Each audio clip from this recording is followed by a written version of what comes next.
Hello, this is Ron Paul with your weekly update for February 2nd. I have recently had several opportunities on various news programs to discuss the economy and what is wrong with the so-called economic stimulus package. I've said over and over what we shouldn't be doing, and now I'd like to explain what we should be doing. But to improve the situation, you must first have a solid grasp of how we got here. Government policies and central planning created the housing bubble now going bust. About a decade ago, the government made expanded home ownership and affordable housing a public goal. Through Fannie Mae, Freddie Mac, and the secondary mortgage market, the government incentivized creative low-down payment, more widely available mortgage products, and discouraged the market-proven lending standards of the past.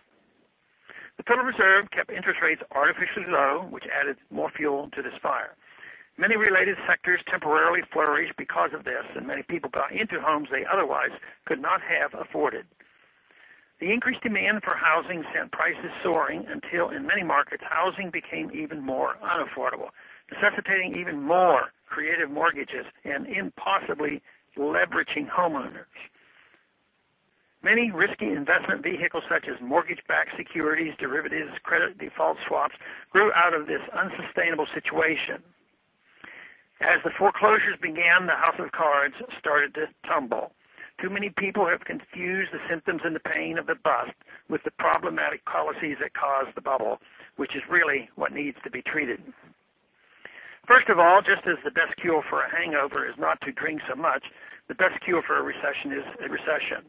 It's time to sober up and return to free market sanity, risk and reward, supply and demand without political intervention.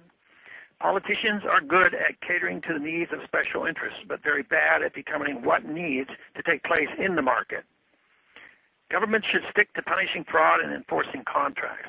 When they use the tax code, bureaucratic departments, and their manipulative rules and regulations to dictate social and economic behavior, we end up with distortions and malinvestments.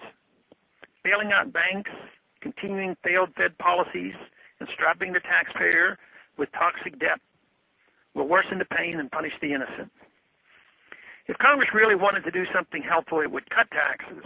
Ideally, we would repeal the income tax altogether and get the IRS off the economy's back, which would be a huge boon.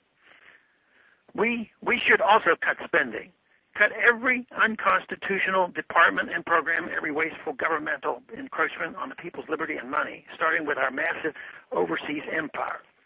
The cost of our empire is bringing us to our knees just as it did to the Soviet Empire. Congress should abolish the Federal Reserve and take back its responsibilities to ensure sound money, safe from the manipulations of powerful banking interests. This would constitute real change and real economic stimulus. The plans being bandied about Washington are just more of the same. As long as no one seriously considers the cure, we are unfortunately destined to prolong the disease. Thanks for calling this Texas Straight Talk. The new update is placed on this number, 888-322-1414, every Monday morning.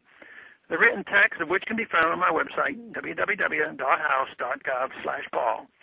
Thanks for calling.